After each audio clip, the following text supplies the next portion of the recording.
Bien.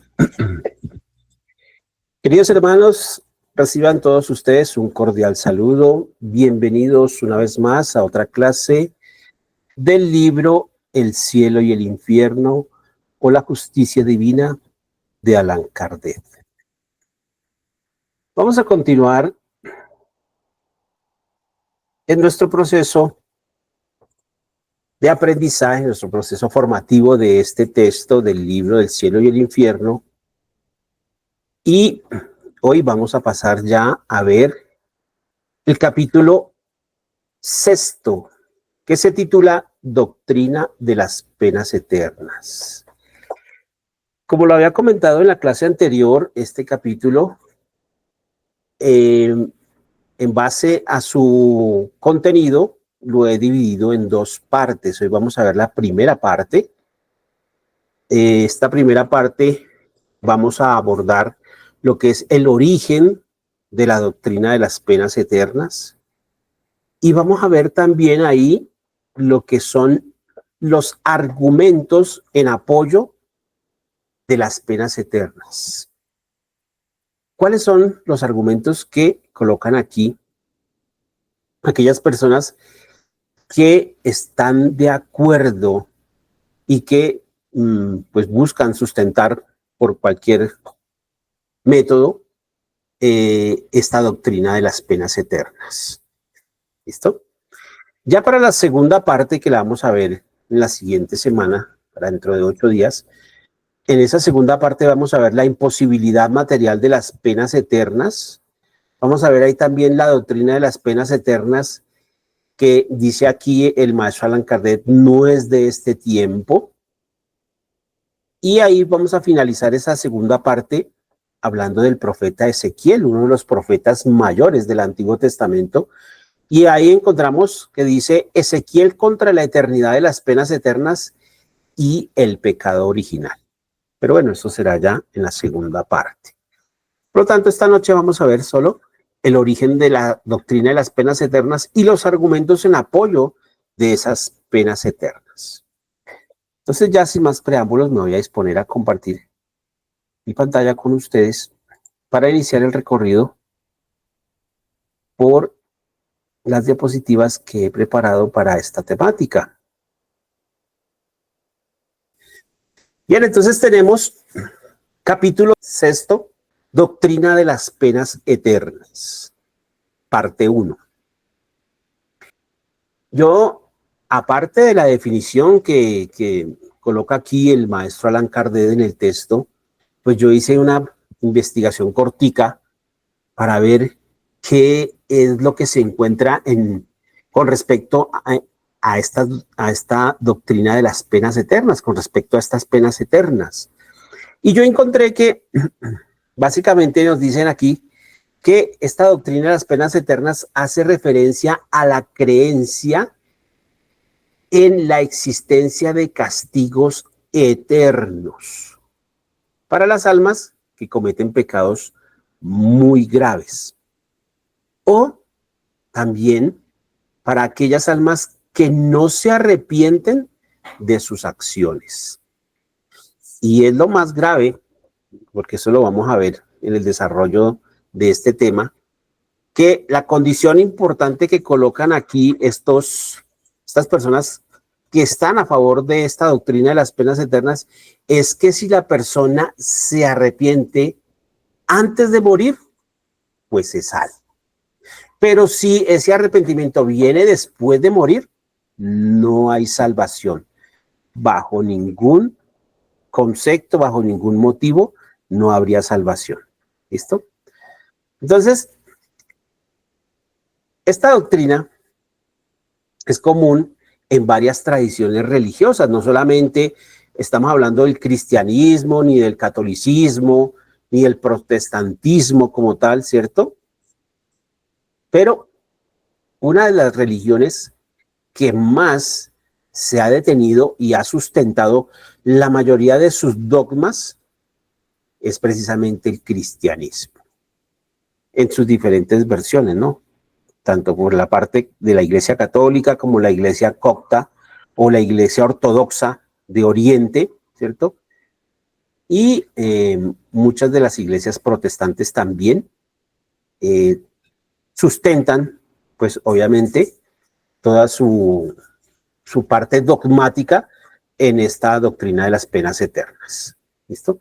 Por lo tanto, en esta doctrina se considera que aquellos que no siguen las enseñanzas, ¿cierto?, de Dios, pues se pueden enfrentar a un castigo eterno, y ese castigo, como ya lo habíamos estudiado en clases anteriores, se va a llevar a cabo en un sitio especial que se denomina el infierno. ¿Listo? Las consecuencias, por lo tanto, de esta doctrina es que si la persona no acata las leyes de Dios, ¿cierto?, no sigue sus enseñanzas, como nos dicen aquí, pues Dios va a disponer para estas personas un castigo eterno.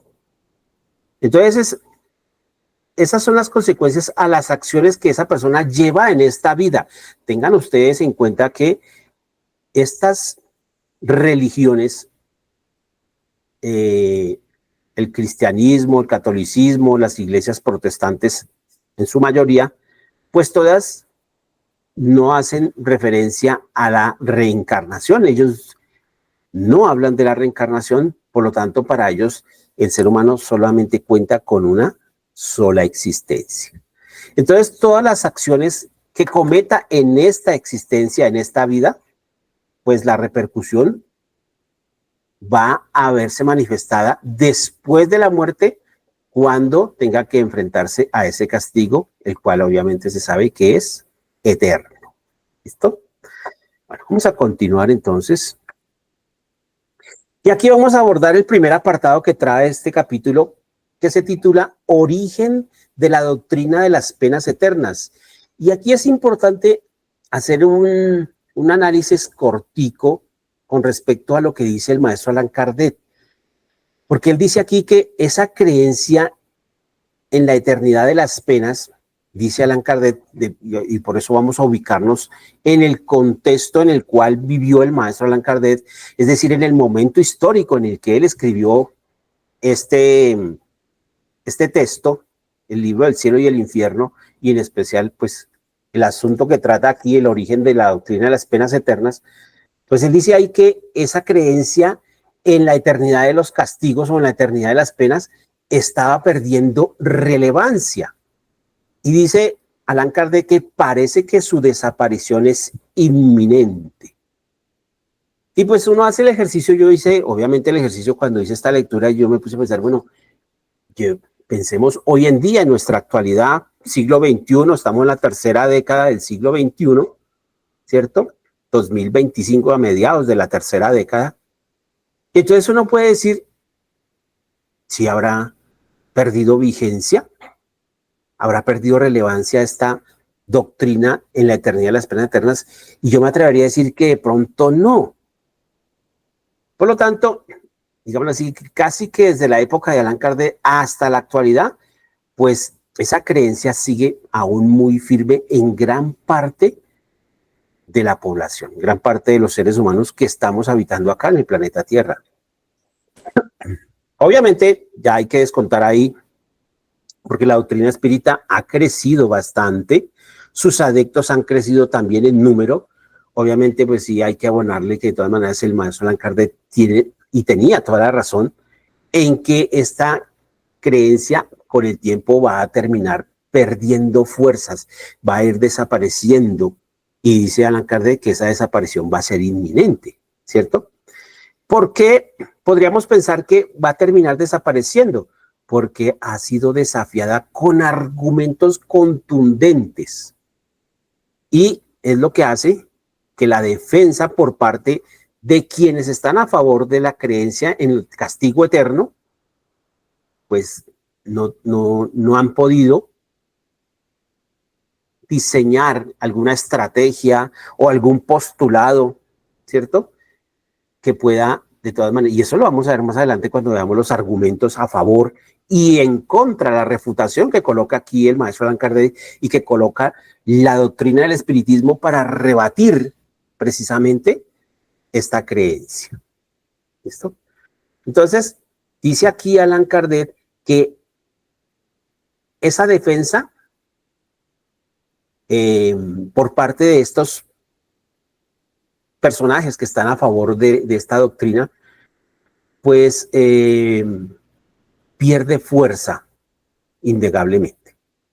Y dice también aquí Allan Kardec que obviamente podríamos pensar que esta doctrina podría ir en declive y que obviamente estas personas que son los que más hacen oposición, pues son aquellas personas que se oponen a las ideas nuevas, son aquellas personas que de pronto tienen su sistema de creencias, está cimentado precisamente en estos dogmas que la Iglesia Católica cimentó desde la antigüedad, como vimos acá, esta creencia en el castigo eterno y en el infierno y en el cielo.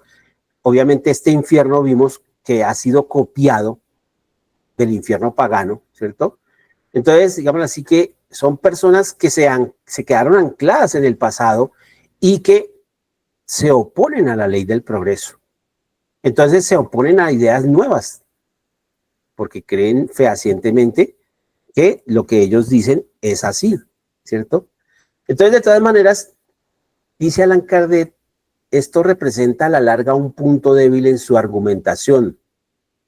Y, obviamente, estas personas tratan de dar la lucha, no tienen las herramientas, la lógica no está a favor de ellos, por el contrario, está a favor de la doctrina espírita, a favor de nosotros, ¿cierto?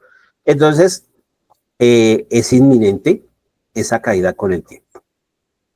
Y dice aquí Allan Kardec que por eso es importante examinar esta cuestión con toda la seriedad del caso. Entonces dice el maestro Allan Kardec que esta doctrina de las penas eternas, al igual que del infierno material, en su momento tuvo un propósito. Es decir, en el pasado, hablemos siglos atrás, hablemos del medioevo y los primeros siglos de la era cristiana, tuvo un propósito. ¿Y ese propósito cuál era? El de instaurar de pronto en espíritus que estaban intelectual y moralmente más atrasados que lo que estamos nosotros hoy en día, ¿cierto? Entonces, en esas mentes cuya moralidad todavía era muy escasa, no estaba muy desarrollada, su intelecto también pues era muy deficiente. Obviamente, pensar en estos castigos eternos pues generaba miedo, ¿cierto? Ese miedo a esos castigos se pensó inicialmente que podría servir como una especie de control para que estas personas pues se abstuvieran de cometer fechorías, de cometer actos ilícitos, de cometer pecados, ¿cierto? De cometer faltas, precisamente por su escaso desarrollo intelectual y moral. ¿Listo?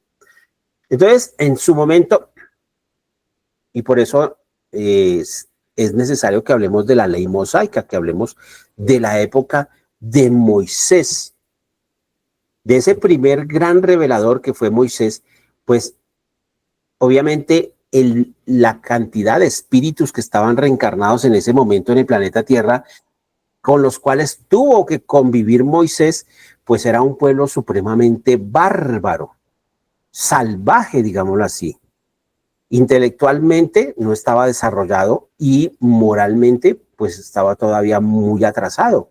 Entonces eran conciencias bastante reticentes para poder entender la espiritualidad, para poder entender lo moral.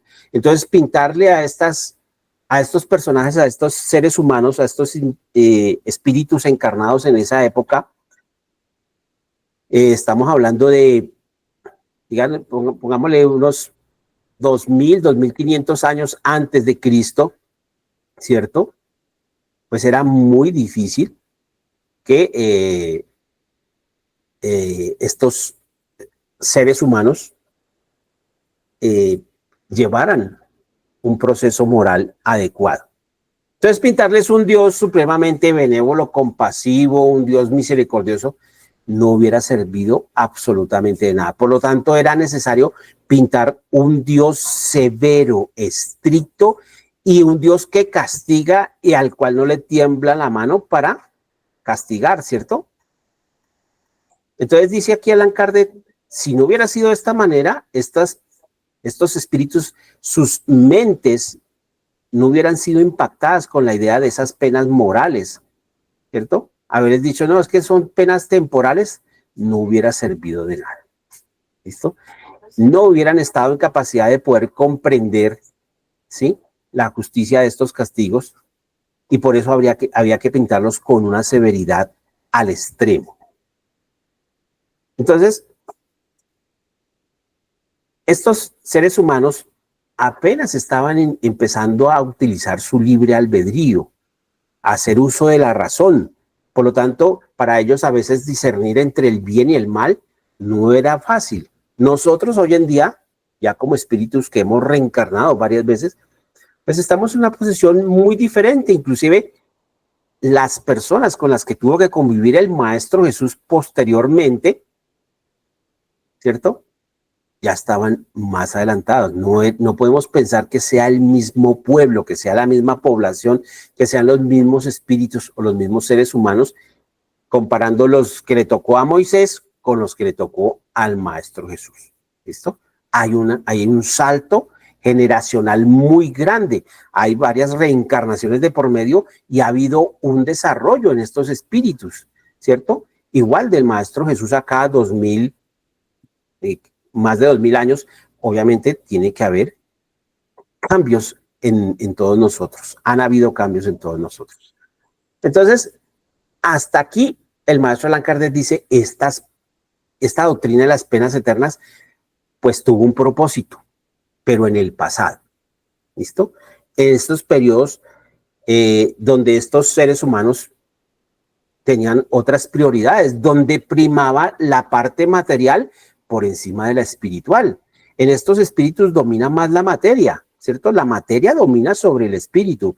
Por lo tanto, estos espíritus, y por eso traigo esta imagen aquí, ustedes ven, son espíritus supremamente guerreros, ¿cierto? Violentos, agresivos, acostumbrados al pillaje, a la guerra, al saqueo.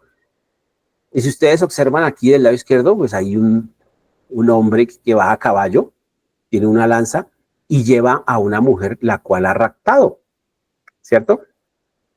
Entonces eran otros tiempos, eran otra civilización, eran otras costumbres, otra forma de dimensionar las cosas, y obviamente esa parte moral y esa parte espiritual era muy diferente.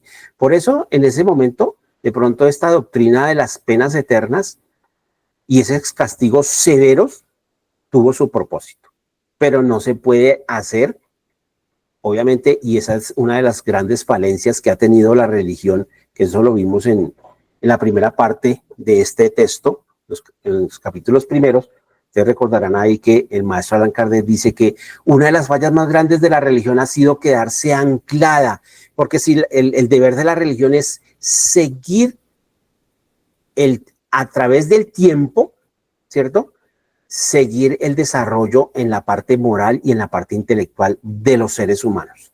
Si la religión se ajusta a eso, los dogmas religiosos van mudando, van cambiando y se van ajustando, pues hoy en día la religión no tendría los problemas que tienen las iglesias, que en la actualidad tienen graves problemas precisamente por eso. La Iglesia Católica fue una de las que tuvo más problemas precisamente con respecto a estos cambios, porque habían patriarcas, padres de la Iglesia, que se oponían a estas nuevas ideas, como dice aquí el maestro Allan Kardec. Continuemos entonces. Entonces aquí nos dicen, la ley de Moisés fue necesaria para su tiempo, ¿cierto? Y es importante analizar ese contexto también en el cual vivió Moisés. Como vimos, era un periodo antes de la venida del Maestro Jesús, antes de nuestra era. Entonces era un pueblo también con costumbres diferentes a las nuestras, la tecnología que hay hoy en día no existía, entonces por lo tanto era un pueblo que apenas estaba empezando a dominar los metales, ¿cierto? Y ya se conocía de pronto la rueda, el fuego, la escritura, pero todavía eran pueblos muy primitivos. Entonces dice el maestro Allan Kardec que los seres humanos, los hombres que pertenecieron a ese periodo primitivo, ¿sí? Su nivel de comprensión, por lo tanto, era muy escaso. Y esto hace que estos seres humanos pensaran o tuvieran una idea muy diferente de la que tenemos hoy en día de nosotros, de ese ser superior que llamamos Dios y del mundo como tal, ¿cierto? Para ellos todo era lo básico, las posesiones físicas. Eso era lo importante. Para ellos era un Dios material. Era un Dios también como, digámoslo así, como somos nosotros de carne y hueso. Ellos pensaban que su Dios era también material, ¿cierto? Entonces esa comprensión estaba muy limitada por parte de esta población, de esta civilización como tal. Entonces ellos tenían una visión y un entendimiento acerca de Dios muy imperfecto, muy alejado de la realidad. Entonces, ¿qué le tocó a Moisés? Diseñar también una legislación, diseñar un código penal. Hay muchos entendidos y muchos teólogos que han estudiado y dicen, porque hay un cierto parecido y es innegable entre las sagradas escrituras nuestras, digamos así, las que heredamos nosotros de los judíos, de los antiguos hebreos, hay una cierta similitud con textos sagrados, por ejemplo, de Siria, ¿cierto?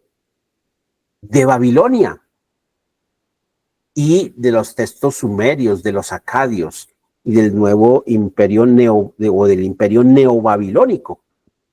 Hay muchos mitos que están presentes en esas teogonías, en esos textos sagrados, que si uno los analiza tienen una similitud, cambia de pronto los nombres, pero las misiones que tenían estos personajes, por ejemplo, el caso de Gilgamesh, dentro de los sumerios y dentro de los babilonios, fue un personaje que construyó un arca y subió, porque hubo un diluvio universal, y subió también animales a esa arca. Entonces uno mira y compara y la similitud es muy grande. Uno mira, por ejemplo, el código de Hammurabi, que es un método de escritura cuneiforme, porque se escribía en una piedra que era redonda y estaba tallada en esa piedra. Obviamente no existía el papel en esa época, no se había inventado el papel. Pues ellos lo hacían en arcilla o lo hacían directamente en piedra, ¿cierto? Y en ese código de Hammurabi está también impreso el ojo por ojo y el diente por diente. Y uno mira acá en la ley mosaica, en este código penal, que obviamente ustedes analizan el Pentateuco nuestro, o la Torá, como lo llaman los judíos. Está el libro del Génesis, el Éxodo, Levítico, Deuteronomio y Números.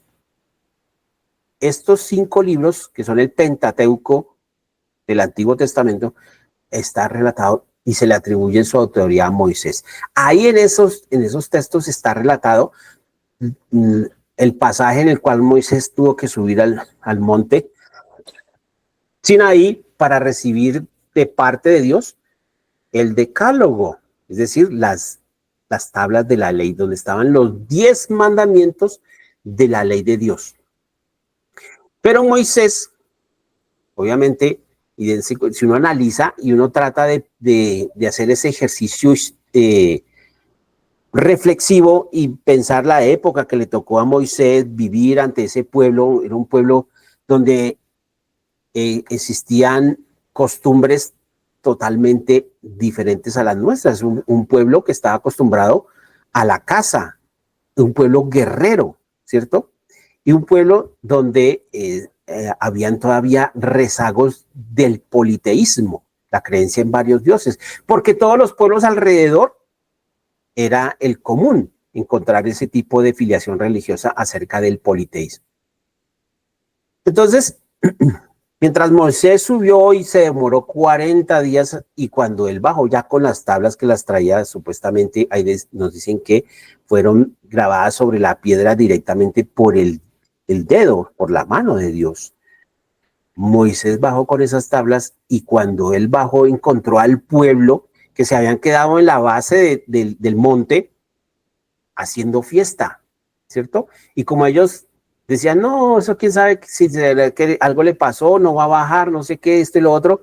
Entonces dijeron más bien, hagamos un Dios y pidámosle a ese Dios, adoremos a ese Dios. Entonces hicieron un becerro de oro y juntaron todas las joyas y las fundieron, hicieron un becerro de oro y le hicieron un altar, un altar para el holocausto, para el sacrificio. Y cuando bajó Moisés los encontró danzando y bailando a ese becerro de oro, y ya habían hecho sacrificios, habían hecho correr sangre, ¿cierto? Entonces Moisés, en ese ataque de ira que le dio, él cogió las piedras, las tablas de la ley, ¡pah!, las rompió. Le tocó nuevamente volver a subir al monte, pero en esta ocasión ya Dios le dijo, no, ahora tállelas usted mismo. Y son los 10 mandamientos. Pero si ustedes observan ahí, en estos textos, Moisés no se limitó solamente a los 10 mandamientos, sino que él tuvo que hacer una legislación, tuvo que hacer unas leyes. Y esas leyes, pues obviamente era para modular el comportamiento de esta tribu, que eran 12, digámoslo así, los descendientes de los 12 hijos de Jacob, que fueron a vivir a Egipto cuando José fue vendido por sus hermanos, ¿cierto? Eran los 12 hijos de Jacob, y José, uno de ellos fue vendido, y ellos pues terminaron viviendo allá, porque José se volvió el primer ministro, digámoslo así, como el ministro de economía del faraón en Egipto, y pasando varias generaciones, ya cerca de 3 siglos más o menos, pues ya José era cuestión de historia, cuestión del pasado, y el pueblo se vio, obviamente los nuevos faraones cogieron y bueno, esta gente que está viviendo aquí, ¿qué o por qué? Los esclavizaron y los tenían trabajando. Y por eso la misión de Moisés era sacar a esas 12 tribus de allí y llevarlas a la tierra prometida. Pero en ese viaje a través del desierto que nos dicen ahí en el texto bíblico, se demoraron 40 años, que hoy en día yo me pongo a pensar, ¿cómo un pueblo se puede tardar 40 años para atravesar ese desierto?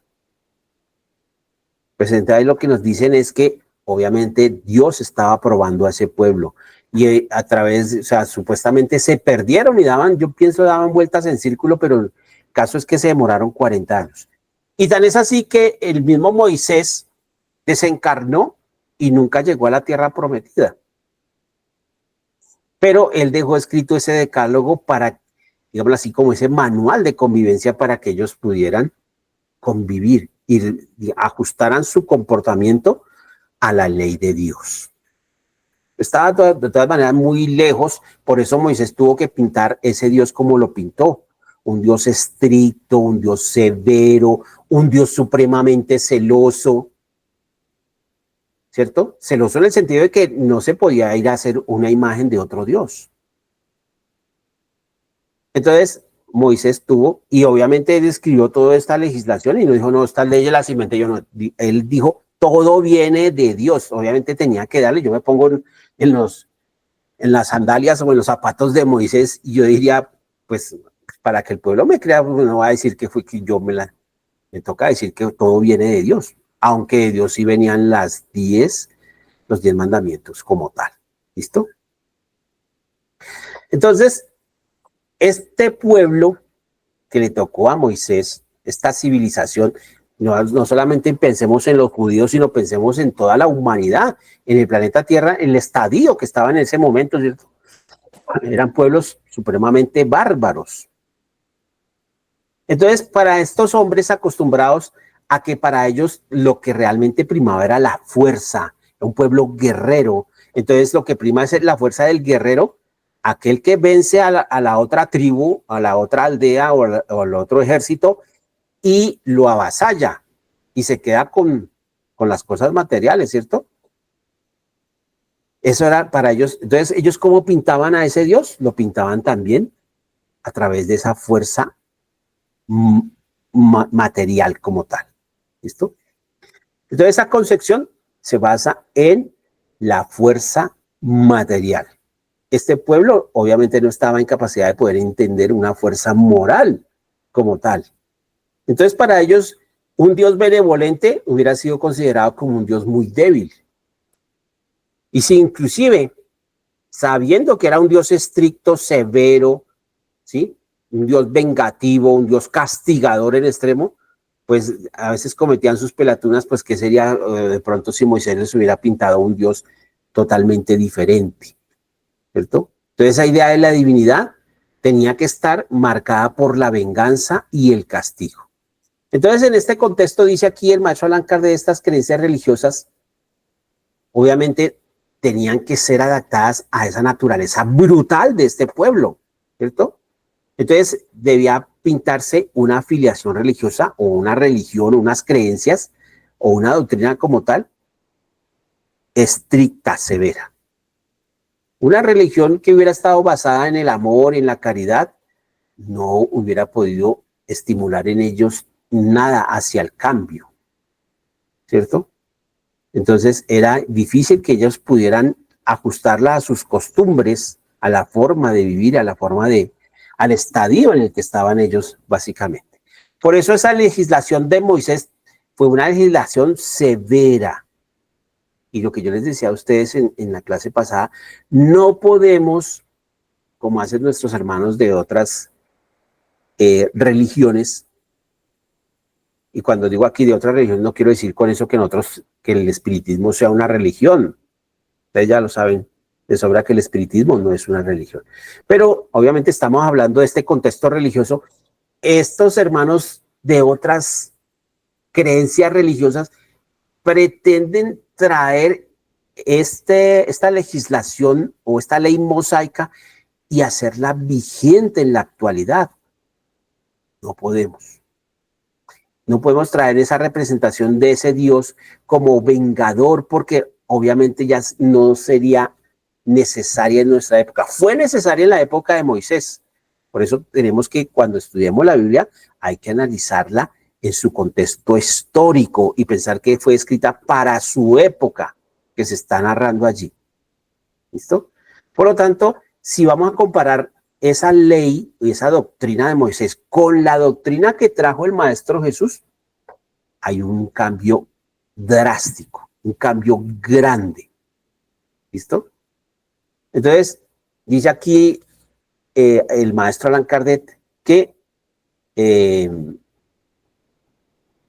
si el Maestro Jesús hubiera estado en la época de Moisés, pues el Maestro Jesús no hubiera podido venir a plantear el Dios que él planteó, ¿cierto? Un Dios amoroso, un Dios misericordioso, un Dios caritativo, un Dios benevolente, presto al perdón, porque no era el momento. Si inclusive, yo me atrevería a decir que para la época que vino el Maestro Jesús, aún este pueblo le faltaba, no estaba del todo preparado, pero igual las cosas se tenían que hacer y así se hicieron de esa manera, ¿cierto? Y por eso el Maestro Jesús trajo su segunda, es el segundo revelador, trajo la segunda revelación, ¿cierto? Y tuvo un impacto diferente en la sociedad que le tocó vivir al Maestro Jesús. En esa sociedad indócil que le tocó a Moisés, hubiera sido imposible que el Maestro Jesús hubiera podido venir a plantar la semilla que él plantó. ¿Listo? Bueno, vamos a continuar entonces. Y aquí vamos a hablar entonces del Maestro Jesús. Dice Allan Kardec que obviamente el Maestro Jesús no enseñó todo lo contrario a la ley mosaica. Él enseñó precisamente todo lo contrario a lo que enseñó Moisés. ¿Listo? Hay una parte donde el Maestro Jesús, él lo dijo, dice, yo no he venido a derogar la ley, no he venido a cambiar la ley, he venido a ver que ella se cumpla, ¿cierto? Pero obviamente el Maestro Jesús no, en verdad no cambió ninguna de las leyes del Pentateuco. Antes, por el contrario, reafirmó ese código de moral que era el decálogo, los 10 mandamientos de la ley de Dios. Y ahí parte la moral y parte la doctrina del Maestro Jesús. Las enseñanzas que dejó el Maestro Jesús parten precisamente de esos 10 mandamientos. Y él resalta de ahí el primer mandamiento, que dice que es el primero y el más grande de todos, ¿cierto? Que dice, amarás al Señor tu Dios sobre todas las cosas. Y dice ahí, tal es la ley y los profetas. ¿Listo? Entonces, el Maestro Jesús, obviamente, no cambió nada de la ley, pero sí vino a mostrar un sentido totalmente diferente con respecto a la naturaleza del Padre, a la naturaleza de Dios. ¿Listo? Entonces, dice Allan Kardec, el espíritu no está quieto, el espíritu va evolucionando y es natural que estos espíritus que vivieron en la época de Moisés, pues tuvieron de ahí, en ese lapso de tiempo hasta la época del Maestro Jesús, varias existencias, ¿cierto? Más o menos calculemos un promedio de un siglo por existencia. Entonces siempre alcanzó a haber unas 10, 15, hasta 20 existencias por cada uno de estos espíritus, y en cada existencia del espíritu obviamente va mejorando, va cambiando, va evolucionando. Entonces esa evolución obviamente es gradual, esto no son saltos cuánticos, ¿cierto? El espíritu va evolucionando de existencia en existencia así, gradualmente. Entonces, por lo tanto, estos espíritus de la época del Maestro Jesús ya estaban más alejados de lo material, ya estaban más capacitados, su cociente intelectual estaba más capacitado para poder entender lo espiritual. Entonces, cuando Jesús llegó, él anunció a un Dios totalmente clemente, un Dios amoroso, un Dios misericordioso. Y el Maestro Jesús lo mostró en sus actos, ¿cierto? Y en toda la moral que destaca en su doctrina, en su prédica, en lo que él enseñaba y hablaba, pues destaca siempre los principios del amor y el perdón. Y ustedes analicen la doctrina del Maestro Jesús, él siempre hizo énfasis en el perdón, ¿cierto? Y él decía, las cosas que os hablo no las hablo por mí, sino las hablo por mi Padre, quien me ha enviado. O sea, él no se atribuyó nada. Él decía, he venido para saciar la sed de los sedientos, el hambre espiritual de los hambrientos. Entonces, el Maestro Jesús vino con esa consigna, ese es el trasfondo real de su misión, venir a mostrar un Dios totalmente diferente. Por eso el Maestro Jesús es un revelador, como lo fue Moisés en su momento. Obviamente hay que analizar que a cada uno le tocó una población diferente, muy diferente. Ya en la época del Maestro Jesús habían cambios en estas sociedades, en esta civilización. ¿Listo? Entonces, esa doctrina del Maestro Jesús, ese código de moral del Maestro Jesús, vino a completar lo que había dado Moisés, pero también de fondo modificó la concepción de ese Dios. El Maestro Jesús no vino a ratificar esas normas estrictas del ojo por ojo, del diente por diente, de esa ley del talión, de la ley mosaica. Él vino a decir, si te dan en una mejilla, ¿qué hay que hacer? ¿Ojo por ojo? No, porque todos terminaríamos tuertos o ciegos, ¿no? Presentad la otra. Si te dan en una mejilla, presentad la otra. Si te piden la capa, dale la túnica. Si te piden que lo acompañes una legua, acompáñalo 7 leguas. ¿Cierto? Entonces, esa fue la moral, las enseñanzas, la doctrina, el código de moral que vino a traer el Maestro Jesús. Entonces, las almas, los espíritus que estaban encarnados en tiempos del Maestro Jesús, pues no eran almas nuevas, eran almas que ya habían estado viviendo, reencarnando acá en el planeta Tierra y que venían de periodos antiguos, de la época de Moisés, obviamente ya estaban más preparados. Tenían estos espíritus existencias previas, habían ya evolucionado a lo largo del tiempo. Recuerden ustedes que el espíritu no solamente evoluciona cuando está encarnado, sino también en el periodo entre vidas los espíritus siguen adelantando, nos seguimos preparando, nos seguimos formando. O sea, es un adelanto continuo. La progresión espiritual y la progresión espiritual se da en los dos planos, tanto en el plano físico como en el plano espiritual. Entonces, que el espíritu se quiera estancar y quiera durar 1000 años, 2000 años, pues es cuestión del espíritu si quiere que todos sus compañeros se vayan, porque nadie se va a sentar a esperarlo. Lo que yo les digo a ustedes, queridos hermanos, ustedes reencarnaron ahorita, tienen un círculo de espíritus que están a su alrededor, sus seres queridos, sus familiares, los que están con ustedes, que son espíritus que han reencarnado ya, que han compartido otras existencias atrás. De ahí, de acuerdo, por eso los lazos de afecto más estrechos entre unos y otros, a pesar de ser todos miembros de la misma familia, ¿cierto?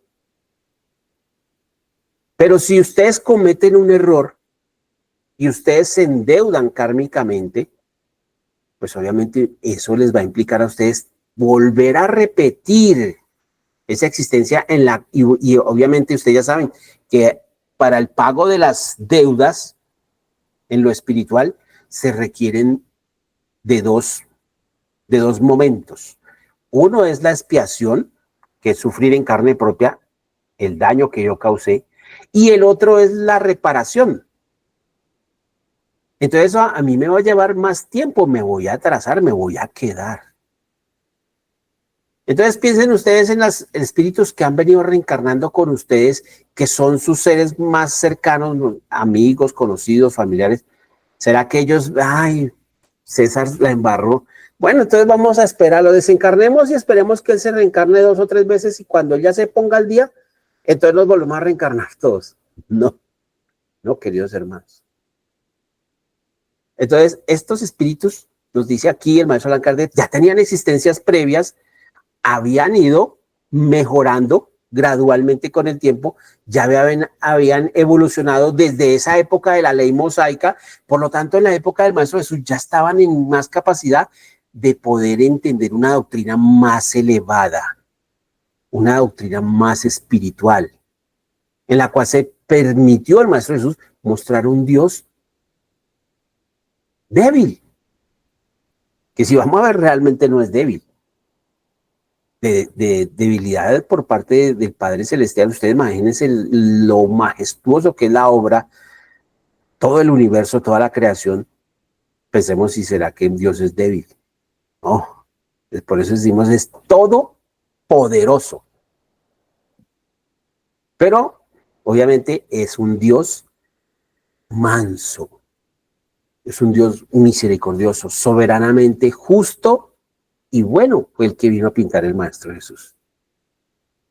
Entonces estas conciencias, estos espíritus con los que convivió el Maestro Jesús ya estaban más preparados, lo bastante adelantados para recibir una enseñanza todavía más completa que la que les dio Moisés. Por eso el Maestro Jesús vino a completar lo de Moisés.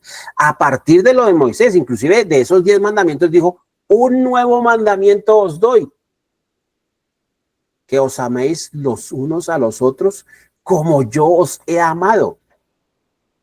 ¿Se dan cuenta que el Maestro vino antes a completar? Entonces, aquí el Maestro Allan Kardec resalta precisamente este cambio entre ese Moisés, esa doctrina de Moisés, esa ley mosaica y lo que vino a traer el código de moralidad del Maestro Jesús, que es el más perfecto. El código de moralidad más perfecto, pues está reunido todo en el Maestro Jesús. Por eso yo no me canso de decirle a ustedes, estudiemos el Evangelio, leamos el Evangelio.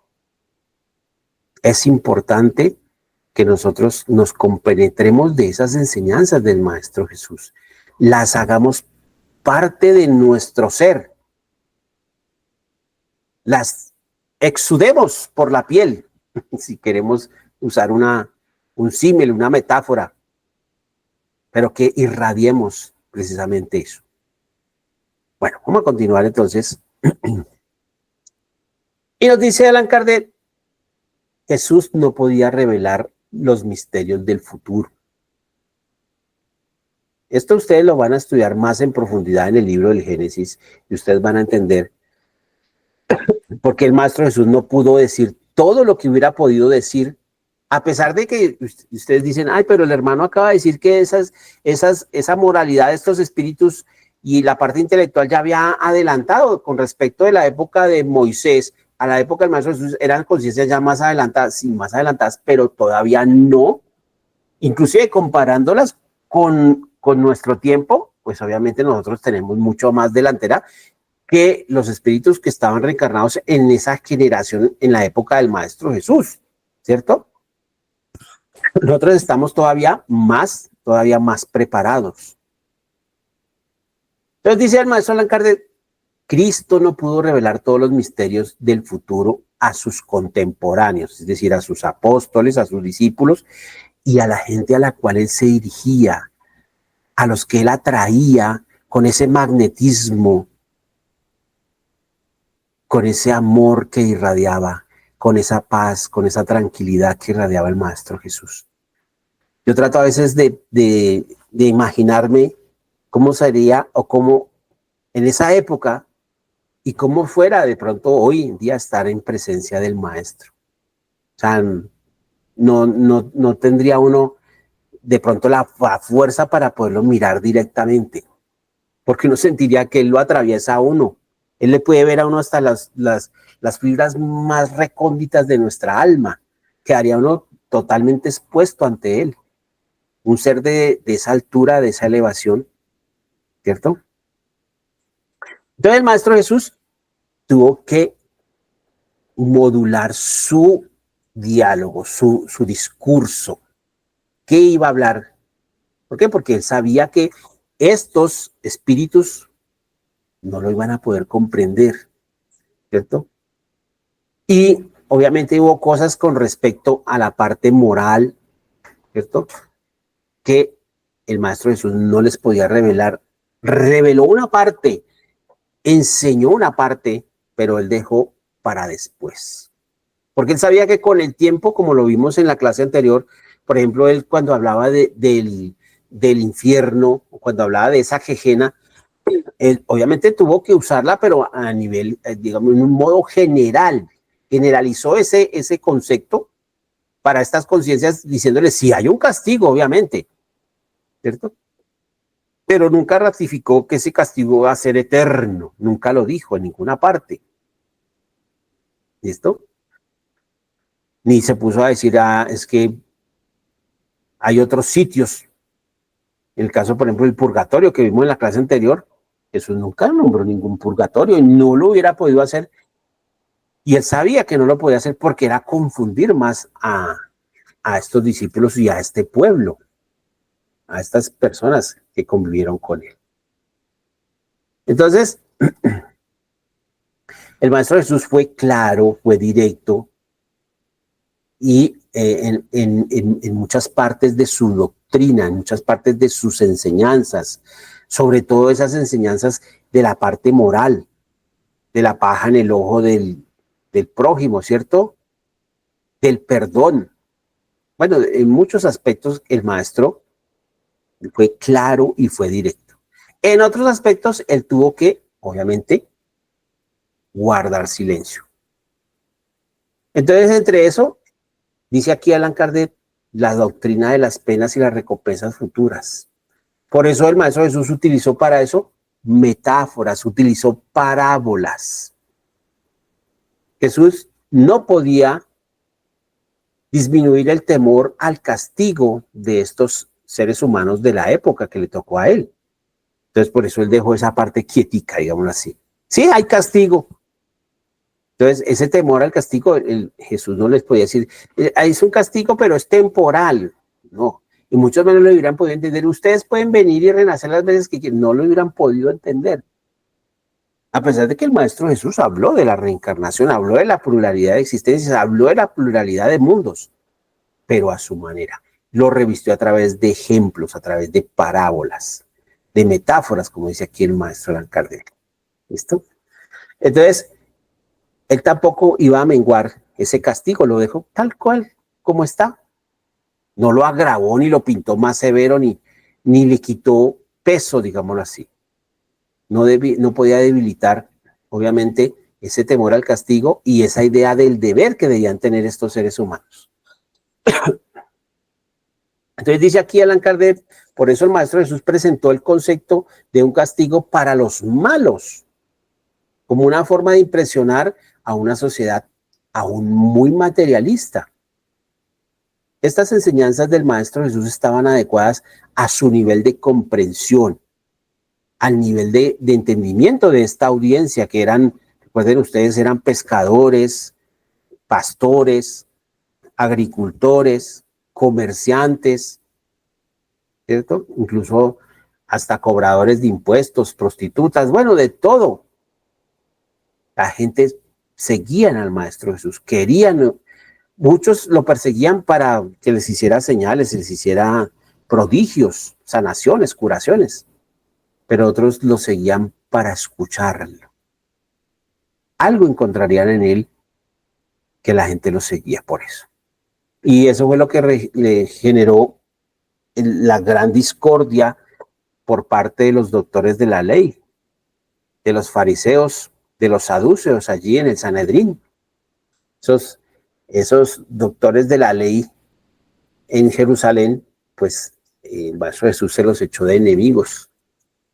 No descansaron hasta, como digo yo coloquialmente, hasta sacarlo de circulación, hasta matarlo. Entonces el Maestro Jesús a esta audiencia pues tenía que modular su lenguaje. Utilizó imágenes, utilizó un castigo, que habló de un castigo, ¿cierto? Fuerte, pero no dio más detalles. ¿Listo? Tampoco se puso a hablar de los premios, ¿no? Él no dejó las cosas tal cual porque él sabía que el tiempo se iba a encargar de que estos espíritus fueran conociendo todo realmente como debía ser. Continuamos. Entonces aquí dice el Maestro Jesús, el Maestro Allan Kardec, perdón, que Jesús obviamente habló sí de un fuego eterno y de una Gehenna, pero a nivel general. Entonces, las amenazas de Jesús sobre el fuego eterno y la Gehenna no las debemos tomar en forma literal, dice Allan Kardec, sino como figuras destinadas a estimular, a impresionar esas conciencias, esas mentalidades de estos espíritus todavía atrasados, no tanto como los de Moisés, pero aún todavía muy materializados, ¿cierto? Muy atrasados intelectual y moralmente. Entonces, estos conceptos, dice el Maestro Allan Kardec, no pueden contradecir la enseñanza y la misericordia y la clemencia de lo que es el Padre Eterno. Por eso el Maestro Jesús dejó muy bien explicado cuál era el carácter del Padre. Entonces, el Maestro Jesús hizo tanto énfasis que inclusive cuando le dijeron, Maestro, enséñanos cómo debemos orar. Y enseñó el Padre Nuestro. Esa oración que la mayoría la hacen en los domingos, ¿cierto? La oración dominical. Ahí Jesús, ¿qué enseña? Enseña el perdón. ¿Qué debemos hacer con el perdón? Debemos hacerlo parte de nosotros mismos. Debemos aprender a perdonar para ser perdonados. Y ahí el Maestro Jesús lleva esto hasta las últimas consecuencias. Y inclusive ahí dice Allan Kardec, ¿qué implicaría este perdonar para ser perdonados? ¿Cierto? Que ese perdón tiene una medida, está subordinado al modo en que nosotros habremos perdonado a los demás. Porque no se trata de un perdón de labios para afuera, de boca para afuera, sino que tiene que realmente ser un perdón al interior nuestro. Por eso muchas personas lo dicen y tienen toda la razón. Perdonar es liberarse. Se libera uno precisamente de ese rencor, de esa ira, de ese deseo de venganza o de ese resentimiento hacia un hermano que de pronto cometió hasta un error consciente o inconscientemente, ¿verdad? Entonces dice aquí, el perdón está subordinado al modo con que habremos perdonado a los demás. Entonces, dice el Maestro Jesús, hipócrita, ¿cómo osas venir a pedir perdón a tu padre cuando en tu corazón tienes resentimiento hacia tu hermano? Deja a un lado la ofrenda, ve y arréglate, reconcílate con tu hermano y vuelve nuevamente a tomar tu ofrenda y deposítala en el altar para que esa ofrenda sea grata a tu Señor. ¿Cierto? Entonces aquí dice Allan Kardec, Dios no puede exigir lo que él mismo no haría. ¿Cómo Dios va a exigir perdón cuando Dios no perdona? O sea, como el cura que predica, pero no aplica. Entonces, no podemos concebir que nosotros, y es que inclusive está en el mismo Padre Nuestro. Padre, perdona nuestras ofensas, como nosotros debemos perdonar a quienes nos han ofendido. Entonces, ahí, a eso va precisamente esta partecita del capítulo de este código de las penas, de esta doctrina de las penas eternas.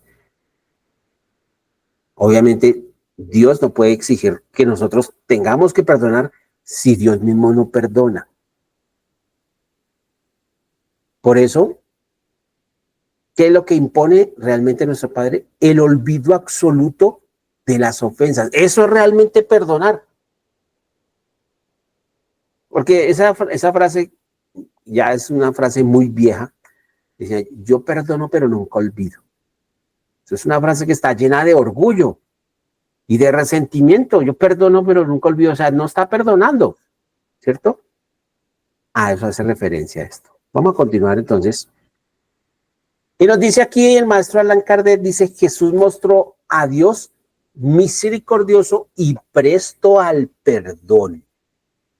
Ojo con esto, porque eso fue el Dios que el Maestro Jesús nos vino a enseñar. A diferencia de ese Dios que había pintado anteriormente Moisés, de ese Dios estricto, severo, celoso, vengativo, rencoroso, Jesús vino y dijo, no, el Padre es misericordioso, supremamente justo, supremamente bueno. Y me viene a la memoria esa parábola que el Maestro Jesús le enseñó a sus apóstoles y a los que estaban ahí en ese momento alrededor de una hoguera. Y en ese momento estaba Pedro. Pedro tenía un resentimiento. Pedro, Simón, el pescador, tenía un resentimiento contra Mateo, que era el cobrador de impuestos. Y Pedro no le perdonaba al Maestro Jesús que hubiera invitado, que hubiera reclutado a Mateo, porque pasó por el puesto de Mateo donde cobraba los impuestos, que era un publicano, y Jesús le dijo, sígueme. Y concertaron una cita y Mateo los invitó esa noche a cenar. Y Mateo le dijo, puedo llevar a quienes traiga a los que quieran. Entonces vinieron los amigos de Mateo y habían ahí gente de todas clases, hasta prostitutas habían, que inclusive llegaron los fariseos y se escandalizaron.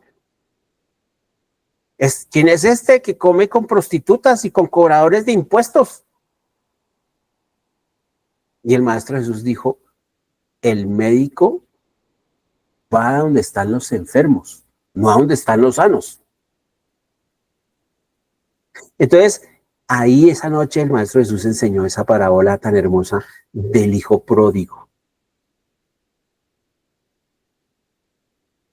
Para describir esa felicidad tan grande del padre cuando uno de sus hijos que estaba perdido, que estaba descarriado, decide volver, se arrepiente, decide cambiar y vuelve arrepentido buscando el perdón de su padre. Entonces sería inconcebible que el padre hubiera dicho, no, usted me pidió la herencia, ya se la di, usted se fue, se largó, se la gastó con quien quiso, en mujeres, en bailes, en trago, tomando con sus amigos, de malas. Si le va mal, sufra.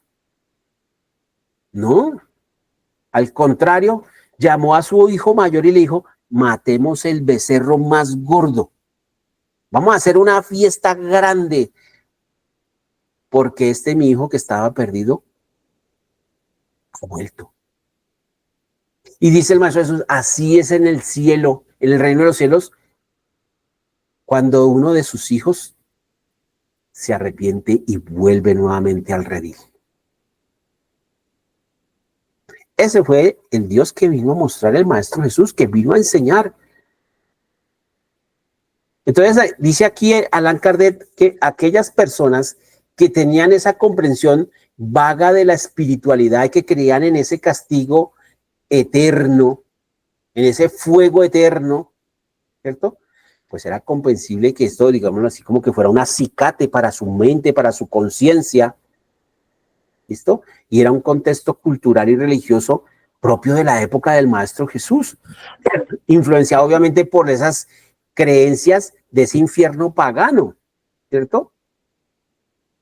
Y de esa legislación, por ejemplo, en el caso del pueblo judío, de esa legislación severa, que inclusive no solamente ellos hacían parte de la ley mosaica, porque lo que enseñaban los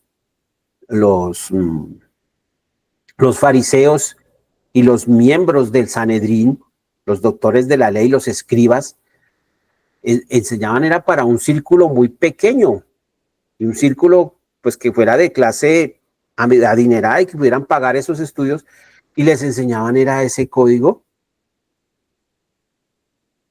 esa ley, esa legislación de Jehová estricta, severa, que inclusive por eso el Maestro Jesús los criticó, porque ellos tenían como 200 y pico de normas y reglas que debían cumplir, lavarse las manos, sentarse de tal forma, hacer una cosa y la otra. Entonces al Maestro Jesús, porque sus apóstoles arrancaron unas espigas de trigo y se comían los granos, entonces tus apóstoles comen con las manos sucias. Por eso el Maestro Jesús decía, lo que daña al hombre no es lo que entra por su boca, sino lo que sale de ella. ¿Listo? Entonces el Maestro Jesús vino a romper todos esos esquemas, vino a mostrar un Dios diferente. Él dejó quieta esa creencia del infierno, la dejó, la Gegena ahí, la reafirmó, la dejó, pero no profundizó más en esa parte. Entonces, en el pensamiento del Maestro Jesús, el fuego eterno era una metáfora, un significado alegórico que debía cumplir su función de mantener, obviamente sí, en las conciencias de estos hombres que había un castigo. Pero él dejó que el tiempo se encargara de ir clarificando todas las cosas. No se podía porque sus conscientes no estaban preparados para entender esto. Entonces él dijo, más adelante vendrá el Espíritu de verdad, la tercera revelación, y os hablará de las cosas que os he hablado, más aún de las que no os he hablado. Es decir, lo que el maestro en su momento no pudo enseñar, no pudo hablar, porque no estaba en capacidad para entender estos espíritus. Entonces el maestro Jesús nunca dijo o habló algo en contra del arrepentimiento, o que dijera que el arrepentimiento fuera algo inútil. Por el contrario, mostró a Dios como un Dios amoroso, misericordioso, dispuesto a perdonar a aquellos quienes se arrepienten. Por eso le dijo a Pedro, le dijo, maestro, ¿cuántas veces hay que perdonar? Y el maestro le dijo, 70 veces, 7 veces. Bueno, así es como algo, le dio a entender que las veces que fueran necesarias, no había un número específico. Entonces el maestro Jesús vino a mostrar ese punto de vista totalmente diferente. Y obviamente sí dejó él ese castigo reservado para aquellos que se obstinan en su pecado. Entonces sí dijo, sí hay unas consecuencias obviamente, pero nunca dijo, ese castigo es eterno, jamás. En ningún evangelio, ni de los 4 canónicos, es decir, los aceptados oficialmente por la Iglesia Católica y por las iglesias protestantes o evangélicas o cristianas, ni en los evangelios apócrifos tampoco se hace referencia a esto. Bueno, entonces aquí el maestro Allan Kardec se viene un poco más acá en el tiempo, ¿cierto? Y él habla aquí de las religiones primitivas. Y esas religiones primitivas, obviamente, la primera, que fue la Iglesia Católica, que se constituyó como la Iglesia secular, ¿cierto? La Iglesia directamente fundada por Cristo, cuando, pues, se sabe, ni siquiera en el Evangelio Jesús dejó dicho o nombrada una iglesia o un apostolado como tal, ¿sí? El sentido de las palabras del Maestro Jesús cuando puso sus manos sobre Pedro y dijo, Pedro, sobre esta piedra edificaré mi iglesia, era su doctrina, su mensaje doctrinario. Por eso a Pedro le tocaba la misión más fuerte y más dura. ¿Cuál era la misión de Pedro? Ir al centro del mundo de esa época. La capital del mundo en ese momento estaba en Roma, en la ciudad. Era la capital del imperio. Allí iba él a llevar esa semillita que habría de germinar. Y mire cómo germinó, que hasta el mismo imperio romano terminó volviéndose cristiano. ¿Cuándo se iban a llegar a pensar esos doctores de la ley de allá en el Sanedrín que llevaron a Jesús al suplicio, lo hicieron torturar y lo hicieron crucificar por los mismos romanos? ¿Cuándo se iban ellos a imaginar que esas prédicas del Maestro Jesús iban a tener fruto allí, en el punto neurálgico, en el punto central del Imperio Romano, y iba a florecer? Y eso se iba a regar como un reguero de pólvora y se iba a extender por todo el mundo. Hoy en día no hay un lugar en el planeta Tierra donde no sepan o por lo menos hayan escuchado alguna vez hablar de un tal Jesús de Nazaret, ¿cierto? Y de su moral, de sus enseñanzas y de su evangelio que se ha predicado en todas partes del mundo. Pero Jesús no dejó fundada una iglesia como tal, ni un papado como tal. No. Era una estructura que ya estaba montada cuando cayó el Imperio Romano ya, y obviamente cuando Constantino instituyó el cristianismo como la religión oficial del Imperio Romano, pues ya había una estructura montada, ya habían templos, ya habían sacerdotes que se encargaban de ceremoniales. Y ahí es lo que mucha gente desconoce, una mezcla de esos actos litúrgicos, de esos rituales paganos con la nueva religión. Porque era más fácil para que el pueblo siguiera las tradiciones, la quema de inciensos, las fiestas al dios Sol, por ejemplo. Todo eso se siguió perpetuando. Obviamente revestido, algo similar a lo que hicieron los negros africanos que llegaron como esclavos aquí a América y traían su religión tribal, sus creencias en sus espíritus, en sus orichas, en sus dioses, y ellos hicieron una sincretización. ¿Esa sincretización en qué consistía? Les impusieron una religión los españoles aquí en América, empezando por Cuba y por todo el Caribe. Entonces estos negros les impusieron la religión cristiana y ellos quisieron a sus dioses, a sus espíritus con los cuales ellos se comunicaban a través de la mediunidad, pues les empezaron a vestir altares y a darles nombres de santos. San Lázaro, Santa Bárbara, y así Ochún, Elegua, Changó, Yemayá, Manyoma, todos estos orichas o espíritus que se comunicaban con ellos, pues llegaban los españoles y llegaban los sacerdotes y, ¡ay, están religiosos! ¿Sí? Un santo aquí, hicieron una sincretización. Algo similar sucedió en estos primeros años de la era cristiana, cuando ya el imperio se transformó al cristianismo. Pues obviamente la Iglesia Católica pues simplemente cambiaron su rótulo afuera.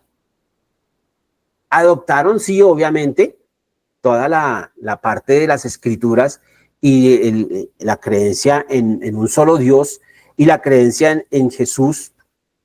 Más tarde, después, vino la figura del Espíritu Santo, que eso inclusive hay un revuelo grandísimo todavía en la actualidad entre los estudiosos y los teólogos de por qué se creó la figura del Espíritu Santo y cómo vino a llegar a esa cuestión ahí.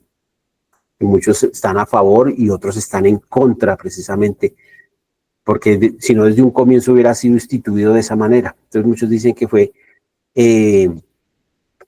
a conveniencia de la misma iglesia. Bueno, pero eso es tema de esa harina de otro costal, digámoslo así. Entonces dice aquí el maestro Allan Kardec que estas religiones primitivas, influenciadas obviamente por la naturaleza guerrera de los pueblos, pues concebían a esos dioses como seres materiales y dioses obviamente que estaban de acuerdo con las guerras. Dioses que autorizaban que se crearan ejércitos, ¿cierto?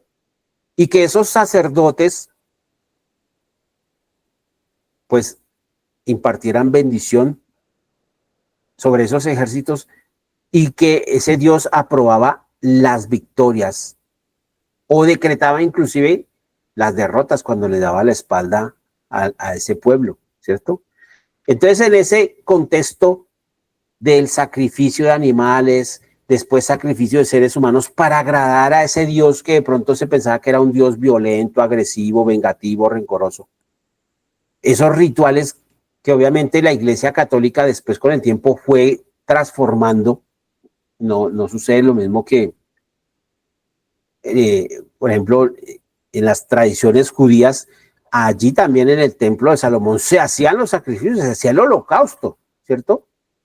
Entonces, todas esas costumbres y esos rituales, que eso se estudia, ustedes lo recordarán muy bien en el libro de los espíritus, cuando se habla ahí de los sacrificios, ¿cierto? Y se habla ahí de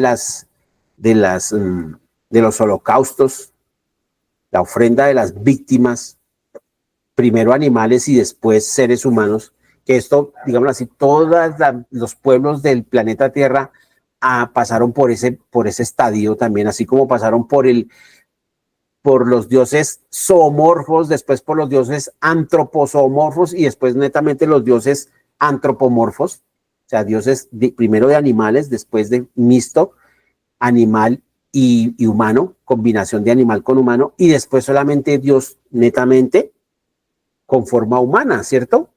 Entonces, todos estos rituales y sacrificios y holocaustos para honrar o aplacar la ira de los dioses, pues estuvo presente en todos los pueblos. Y los judíos, dice aquí Allan Kardec, abandonaron esas prácticas también con el tiempo, Abandonaron esos sacrificios de humanos. Pero ¿qué pasó con los cristianos, con la Iglesia Católica, cuando entró en el medioevo? El medioevo se inició cuando cayó el Imperio Romano. Ahí se inició la Edad Media. Y esa Edad Media duró prácticamente 10 siglos, 1000 años. Se termina cuando los historiadores decretan y dicen que el fin de la Edad Media es cuando Cristóbal Colón llegó aquí a América en 1492 y descubrió el nuevo continente, el nuevo mundo, ¿cierto? Ahí se decreta que es el fin de la Edad Media. Pero estas prácticas de la iglesia, estos sacrificios se siguieron perpetuando. Los judíos los abandonaron, ¿cierto? Pero los cristianos, a pesar de las enseñanzas de Jesús, siguieron practicando las persecuciones y las torturas contra aquellos que ellos consideraban herejes, o sea, que podían de pronto generar algún tipo de ataque directamente a la estabilidad de esa institución, no creada por Dios, sino por seres humanos, investida o autoinvestida, diciendo que ellos eran los directos representantes de Dios en la tierra, los directos representantes de Jesús en la tierra. Entonces, con esa investidura, pues practicaron persecuciones, torturas contra estos supuestos herejes, no solamente durante la Edad Media, sino después de la Edad Media, durante el periodo del Renacimiento. Entonces, ¿qué dice aquí Allan Kardec? Esas persecuciones, esas torturas contra estos herejes, pues esto se asemeja a esos sacrificios que se hacían en la antigüedad a esos dioses, o que en su momento hicieron los judíos allá a su Dios, a su Yahvé o a su Jehová. Entonces aquí la iglesia perpetuó precisamente esos sacrificios en nombre de Dios. Y dice Allan Kardec, incluso hoy en día, muchas veces se invoca el nombre de Dios para bendecir el cañón que ha de ir a destruir a otro pueblo porque no piensa como nosotros, o porque no tiene los mismos intereses, o no se doblega a los intereses económicos de nuestra nación, o porque lo consideramos un pueblo bárbaro, o lo consideramos un pueblo terrorista. Entonces, se invoca a ese Dios antes de los combates, y se le glorifica y se le da gracias en las victorias. Y a veces, dice Allan Kardec, por causas tan injustas, tan contrarias a los mismos principios cristianos, a los mismos principios que vino a enseñar el Maestro Jesús. Entonces, queridos hermanos, yo aquí traigo en esta imagen, hay dos imágenes acá en esta diapositiva, y pues quise traer a Juan Hus. De pronto, no sé si ustedes lo sepan, Juan Hus fue la encarnación anterior del maestro Allan Kardec, es decir, de Hipólito León de Nizárt-Ribail. Su existencia en el plano físico anterior fue Juan Hus. ¿Listo? Busquen la biografía, hay inclusive una película de Juan Hus para que ustedes la puedan ver, y por qué Juan Hus fue considerado en su momento un peligro para la Iglesia Católica, y por qué a Juan Hus le hicieron un juicio, lo llevaron engañado a ese juicio, que fue lo más triste, porque le dijeron que lo iban a dejar hablar y lo iban a dejar sostener todos sus postulados y todo lo que él decía, por lo cual él no estaba de acuerdo con la transustanciación y no estaba de acuerdo con el pago de las indulgencias. ¿Qué era la transustanciación? Era la Iglesia Católica, los afirmaban que el sacerdote era, digámoslo así, un ser divino, un representante directo de Dios. Entonces, en la misa, en el culto, porque la misa es un culto, es un acto litúrgico como tal, en ese acto litúrgico se sigue haciendo ese sacrificio. Hay una piedra que es la piedra del altar, por eso allá el sacerdote tiene su altar y hay una piedra ahí simbólica de esas costumbres antiguas de las civilizaciones antiguas donde se hacía precisamente esos sacrificios a Dios, ¿cierto? Entonces aquí se hace una representación del pan y del vino. El pan es el cuerpo de Jesús y el vino es su sangre. Pues obviamente el maestro lo fue instituido ahí en la última cena. Entonces, ¿qué decían ellos? Cuando el sacerdote levanta el pan, hay una irradiación directa del Espíritu Santo y entra a ese pan. Entonces decían, esa es la transustanciación. Entonces habían hombres como John Wycliffe, Juan Hus, que no estaban de acuerdo con esto, y mucho menos con el pago de las indulgencias. John Wycliffe también se opuso a eso. Entonces, ¿qué hicieron con Juan Hus?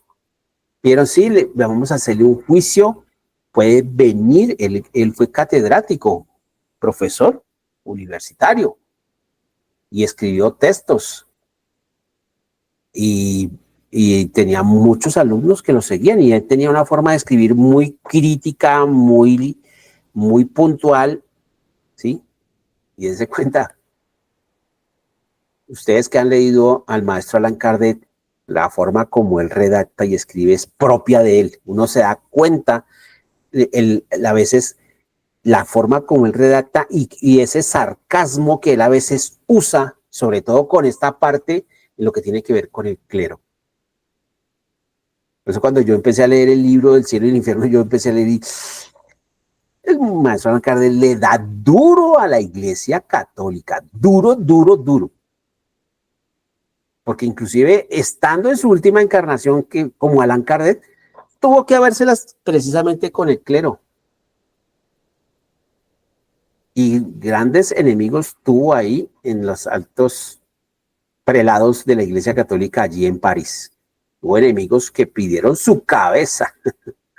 Si hubiera existido todavía el Santo Oficio, lo hubieran reclamado para hacerle un Santo Oficio por haber publicado ese libro que ellos decían que era una obra satánica, ese libro de los espíritus. Y más cuando se publicó este libro del cielo y el infierno. Imagínense ustedes todo lo que tuvo que campear el maestro Allan Kardec. Entonces aquí como Juan Hus los llevaron a ese juicio y los llevaron allí engañados. Dijeron, tranquilo, usted puede ir y después. Resulta que cuando él llegó a esa ciudad, lo tomaron prisionero, lo metieron en un calabozo por meses.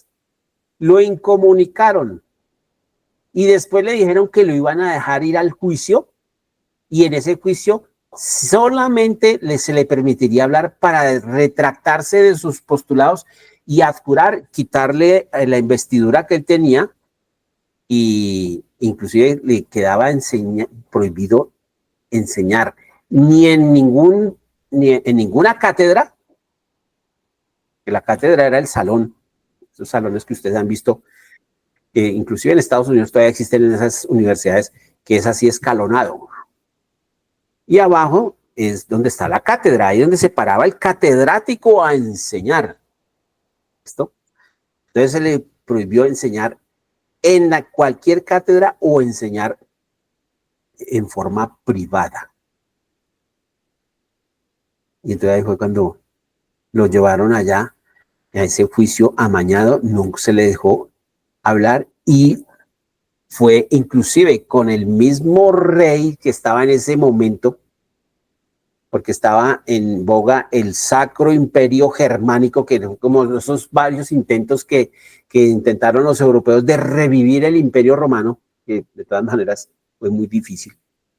El mismo rey de ese entonces se puso en contra de Juan Hus, le dio la razón a estos hombres que estaban llenos de orgullo y llenos de intereses económicos porque se estaba metiendo con lo de las indulgencias. ¿Cómo así? Esto no se puede quedar así.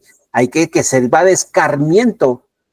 Y aquí tenemos del lado derecho ya el momento de la ejecución de Juan Hus. Y así como Juan Hus fueron muchos cantidad de personajes que fueron llevados a la hoguera, a veces por intereses totalmente diferentes a la misma religión.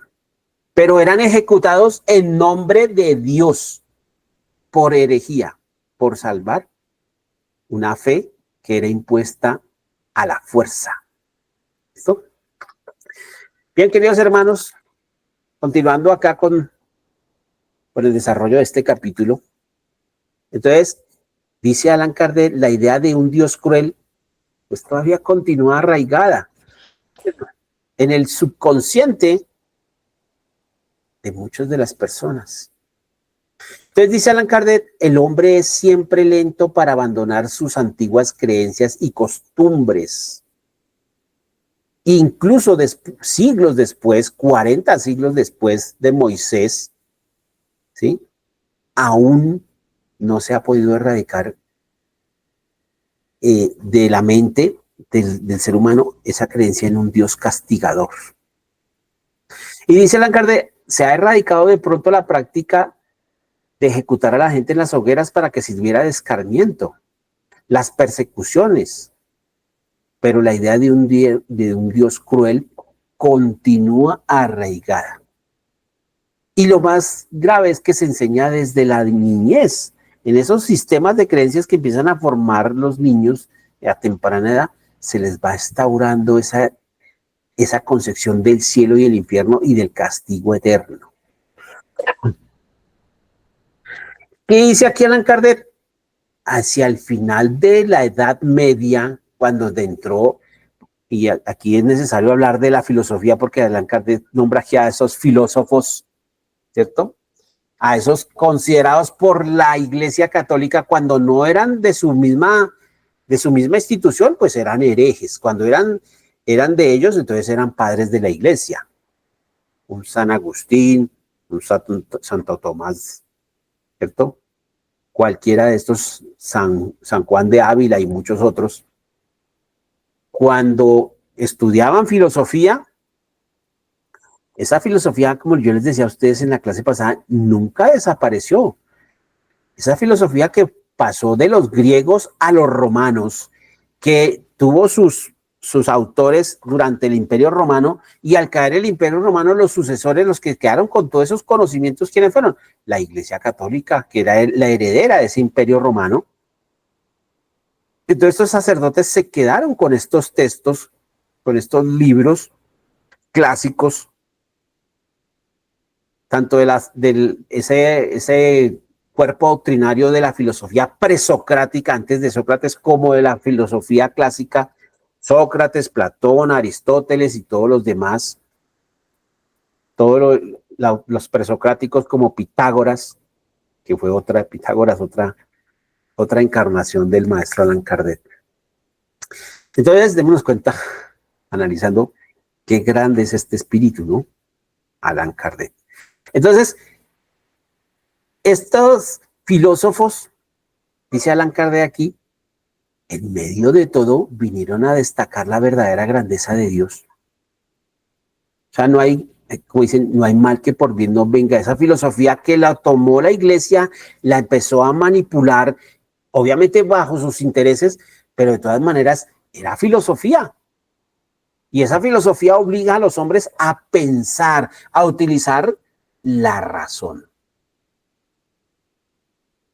Entonces, así hubieron teólogos, hubieron filósofos, tanto de la Iglesia como de afuera, y esos hombres dieron la clave para destacar la verdadera grandeza de Dios, separándolo de las pasiones humanas, en las cuales se le atribuía, obviamente a consecuencia de una creencia poco ilustrada en el pueblo, digámoslo así, en el grueso de la población, pues era una creencia muy alejada de la realidad. Entonces, en cierta forma, esa filosofía de estos teólogos, miembros de la misma Iglesia, en cierta forma, dice aquí Allan Kardec, la iglesia había perdido su prestigio en la parte exterior, ¿cierto? La religión había perdido ese prestigio en la parte exterior, pero ganó en dignidad con ese aporte que le dio la filosofía a la teología, a los teólogos. Entonces, era innegable que hombres de pensamiento crítico, tanto dentro como fuera de la Iglesia Católica, y ya después de la Reforma, después de 1515 y 1520, cuando Martín Lutero zanjó ese sigma de la Iglesia, esa separación, y la mayoría de los países sajones o anglosajones, digámoslo así, del norte de Europa, se desligaron de la Iglesia Católica y dijeron, ya no más, aquí ya no le vamos a creer más cuento al Papa, ¿cierto? Hicieron oposición. Entonces la mayoría de estos pueblos que se hicieron protestantes, pues allí hubieron también grandes pensadores, grandes filósofos, que decía la Iglesia, herejes. ¿Listo? Entonces, estos hombres que hicieron parte de ese periodo de la filosofía de la escolástica como tal, pues vinieron a darse cuenta que había y era necesaria una disputa entre la fe y la razón, que la fe sí se podía discutir, se podía analizar, se podía reflexionar, que no se podía comer entero. Entonces, ¿qué sucedió? Una práctica de una fe ya ejecutada en una forma más sincera, más depurada, digámoslo de esta manera. Entonces, ¿qué hicieron aquí? Estos hombres ya lo que hicieron fue adaptar esa fe a las creencias religiosas, obviamente gracias a los avances de la misma razón. ¿Qué sucedió? Hubo una consecuencia. Muchos de estos hombres, que no eran de la Iglesia Católica, obviamente, pues cuando la fe se puede razonar y esos dogmas que estaban allí instaurados no satisfacen la razón, no satisfacen la lógica, no cumplen, pues hay tres caminos allí. O estos hombres podían entrar en el deísmo o podían volverse incrédulos, y muchos de esos incrédulos terminaron hacia el final del Renacimiento o durante el Renacimiento volviéndose materialistas. Y ahí es donde surge ese movimiento del materialismo y del empirismo. Y el empirismo es esta corriente filosófica donde decía que lo único verdadero era la materia, lo material. Y el empirismo es decir que a través del conocimiento se llega a través de la práctica. Y ahí pues obviamente esto dio paso al resurgimiento de la ciencia moderna, como la conocemos hoy en día, del método científico y las ciencias positivas como tal. Entonces estos incrédulos fue otro camino que tomaron estos seres humanos allí en este periodo histórico, o también el otro camino era el panteísmo, que ustedes ya saben a qué hace referencia el panteísmo, ¿cierto? Esa creencia en el todo universal y que las almas se funden en ese todo universal. ¿A qué hace referencia el deísmo? El deísmo es una corriente filosófica en la cual estos hombres que se consideran deístas, ellos afirman que sí existe un Dios, pero no hay forma de poderlo demostrar. Entonces, ellos no, en cierta forma, están como dubitativos. Sí, pero muéstrenmelo a ver. No hay forma de poderlo demostrar. Entonces ellos dicen, no hay forma de poder demostrar ese Dios. Y ellos no creen, obviamente, ni en los santos, ni nada de esto. ¿Listo? Esa es la corriente del deísmo. Entonces, digamos así, está como en un viaje entre el ateísmo, la creencia en Dios, o la creencia en Dios. Entonces, aquí queda la parte de la incredulidad y del panteísmo.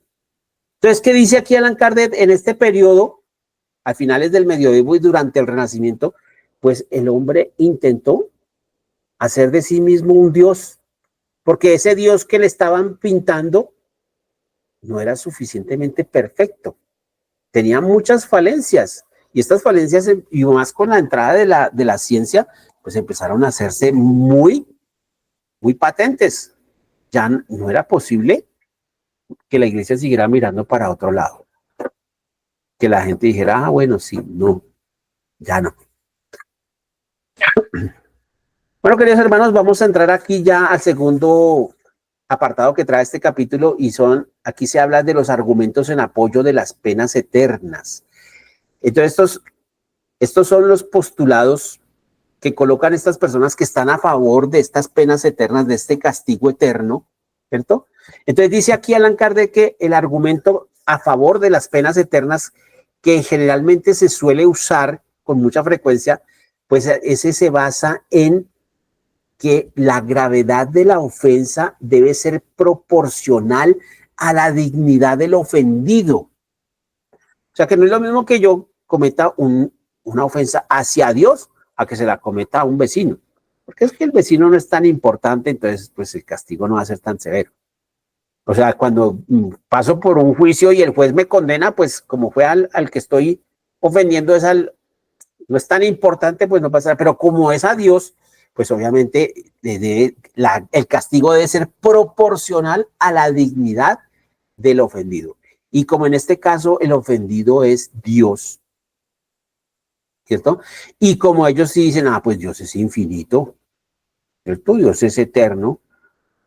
Entonces, cualquier ofensa contra Dios tiene que ser el castigo infinito.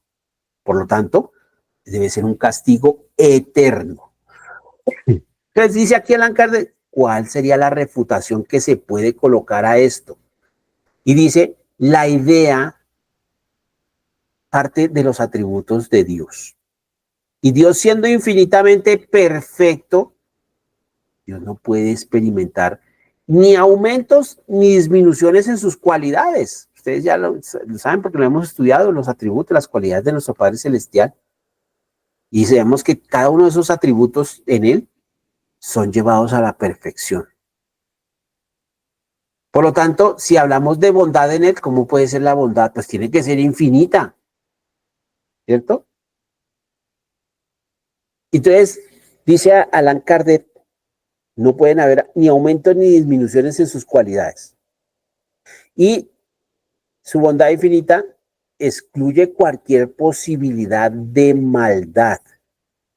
Y esto ya de plano pues está contradiciendo la idea de un castigo eterno, porque o es blanco o es negro, o Dios es vengativo, es rencoroso o verdad, realmente es bueno. Y si sabemos que es perfecto en todo, pues no podría haber en él algo de maldad, ¿cierto? Porque esto implicaría una falta de misericordia por parte de su naturaleza, imponer un castigo eterno. Y aquí pasamos ya a la siguiente, y dice aquí, Dios no puede exigir perdón si él mismo no perdona. Dios siendo un ser infinito, ¿cierto? Todo lo que él hace es perfecto. Y como Dios creó a los hombres, ¿cierto? Y los creó limitados en todo, obviamente, pues las acciones de los hombres también deben ser limitadas. Entonces, dice acá, el hombre no podría cometer una ofensa infinita, porque es un ser limitado, es un ser imperfecto, Dios no lo hizo perfecto como tal, ¿cierto? Porque es un ser limitado, a diferencia de Dios, que Dios es un ser infinito, no está limitado como tal. Entonces, dice aquí el maestro Allan Kardec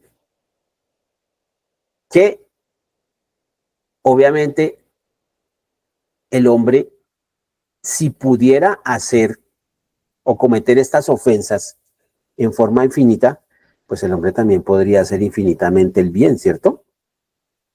Lo podría hacer de manera infinita. Entonces, en este punto, si vamos a decir que el hombre puede cometer faltas infinitamente, también podría hacer cosas buenas infinitamente. Y en cierta forma estaríamos igualando al hombre a Dios, lo cual obviamente es imposible.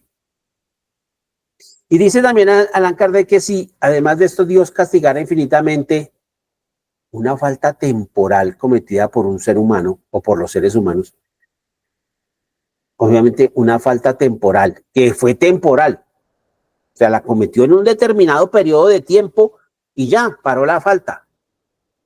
Pues como la falta paró, pues sería ilógico pensar que Dios va a castigar infinitamente esa falta, porque entonces Dios sería también infinitamente vengativo. Entonces aquí entra, se queda sin sustento este dogma, esta doctrina. Entonces, esto estaría, obviamente, si aceptamos que Dios puede castigar infinitamente, pues tenemos que decir, entonces Dios es vengativo, infinitamente vengativo. Y esto contradeciría su bondad y su misericordia si vamos a decir que Dios es bueno y todo es perfecto en él. Entonces, si Dios exige al hombre que tiene que perdonar porque está instituido ahí, el mismo Maestro Jesús lo enseñó en esa oración dominical en el Padre Nuestro, ¿cierto? Dios exige al hombre perdonar, pero Dios no perdona. Entonces, esto hace de este Dios un ser, obviamente, menos compasivo que el mismo ser humano, que se supone que el ser humano es un ser limitado, un ser imperfecto, pero en esta parte el hombre superaría a Dios, porque al hombre lo pueden ofender y el hombre puede perdonar. Y entonces Dios, ¿qué pasaría? Dios no perdona. Entonces dice Allan Kardec, negar el perdón eterno a los arrepentidos implicaría hacer de Dios un ser sin piedad y un ser que al mismo tiempo contradice su perfección. Entonces, otro aspecto que ponen aquí ellos es que Dios no perdona al que se arrepiente después de morir, que era lo que yo les decía a ustedes. Si yo me arrepiento antes de morir, puedo estar ya postrado en mi cama a punto de fallecer, estoy casi que agonizante y les digo a mis familiares, llámenme al sacerdote para que me dé aplique los santos óleos, me dé la solución. Entonces viene el sacerdote y escucha mi confesión y yo le expreso de viva voz que estoy arrepentido y pido perdón de mis faltas y el sacerdote me absuelve, es decir, me da el perdón. Y como es directo representante de Dios, es como si lo estuviera haciendo ante Dios. Entonces el sacerdote tiene la potestad para perdonar y me perdona, pero solo si lo hago antes de morir. Pero si yo muero sin haberme arrepentido y sin haber clamado perdón, quedo irremisiblemente condenado al fuego del eterno, del infierno. Soy condenado por toda la eternidad, digámoslo así, de esa manera. Entonces dice aquí, el texto dice, si Dios es misericordioso con quienes se arrepienten antes de morir, y aquí viene una pregunta que plantea el maestro Allan Kardec, ¿por qué no lo es con quienes lo hacen después? O sea, qué es lo que pasa ahí entre la vida y la muerte? O sea, ¿cuál es el mérito tan grande de estar vivo siendo pecador y arrepentirse? ¿Acaso el espíritu o el alma no se puede arrepentir después al otro lado? Entonces, si nosotros limitamos el perdón solamente a la vida terrenal, ¿cierto? Estamos igualmente contradiciendo la bondad de Dios. La justicia divina, en este caso, por querer hacerla implacable, lo que la estamos haciendo es supremamente injusta. No sería una justicia equitativa. ¿Por qué? Porque recompensa el bien y castiga el mal. Pero, ¿cómo vamos a pretender que el bien lo está bien? Bueno, el bien que lo haga sea eterno. Pero el castigo eterno, castigar eternamente una falta temporal sin posibilidad de redención, sin posibilidad de poder progresar, de poderse transformar. O sea, en este caso terminaría siendo el castigo supremamente desproporcionado con relación a la falta. Entonces, el culpable que se arrepiente y busca reparar su error no le sirve de nada, porque si ya murió, murió en pecado por toda la eternidad. Entonces ese castigo sigue siendo irrevocable. El arrepentimiento carece de valor, no sirve para nada arrepentirse. Entonces dice Allan Kardec, incluso la justicia humana sería mejor que la de Dios, porque inclusive el ser humano, ya para la época de Allan Kardec y hoy en día, hay legislaciones en las cuales se busca la rehabilitación del condenado. Se les da la oportunidad de tomar cursos, clases, terapia, incluso en las prisiones. Se les rehabilita a través de un trabajo manual. Bueno, hay muchas formas de poder rehabilitar. Entonces, en este caso, la justicia del ser humano sería mucho mejor que la de Dios, porque la justicia humana permite la rehabilitación, pero la justicia divina, como es más rígida, entonces sería una contradicción ir a decir que Dios perdone y que les dé una nueva oportunidad a esos condenados. No, no, no, no, eso no puede ser así, porque eso iría en contra de su perfección, según estos dogmas cristianos. Entonces aquí, esa idea de castigo infinito niega la perfección de Dios. Eso lo vimos en la clase, inclusive cuando hablamos del purgatorio. Recuerden ustedes que el espiritismo, la doctrina, esta nueva revelación de la que hablaba aquí Allan Kardec, pues está en contra de esas penas eternas, de esos castigos eternos. Entonces esa idea de castigo infinito, pues niega la perfección de Dios. Entonces, si Dios es infinito y Dios conoce desde que crea cada espíritu, desde que crea cada alma o cada ser humano, ¿cierto? Dios sabe, obviamente, conoce esa alma al derecho y al revés, porque Él fue el que las creó, nos dicen aquí, ¿cierto? Entonces, Dios no puede ignorar si esa alma va a cometer una falta o no. Entonces, si Dios la crea y sabe que va a equivocarse y puede resbalar y caer y cometer errores, ¿cierto? Si Dios supiera esto, ¿por qué entonces la creó así imperfecta? O sea, ¿y por qué no la creó entonces perfecta para que no errara y no cayera? ¿Cierto? Entonces dice acá, si Dios ignorara que un alma sería condenada, su sabiduría no sería infinita. Él debe saber que el alma va a ser condenada y que puede errar, obviamente. Entonces, si él lo hace así, ¿por qué? O sea, ¿no sería injusto permitirse crear esa alma sabiendo que esa alma va a cometer errores y va a ser condenada por toda la eternidad? Entonces, si Dios supiera eso y aún así creara esta alma para un sufrimiento, pues la está creando es para un sufrimiento eterno. Entonces, si Dios no puede perdonar a los condenados, ¿para qué hace las almas eternas entonces? No deberían existir entonces las penas, los castigos eternos, ¿cierto? Entonces, esa idea del castigo sin fin contradice la perfección de Dios. Implica la negación o la limitación de sus atributos, de sus cualidades como tal. Entonces, si Dios es verdaderamente perfecto, pues la condenación o el castigo no debe ser eterno, debería ser temporal, porque si no, lo contrario, entonces estaríamos negando la perfección de Dios.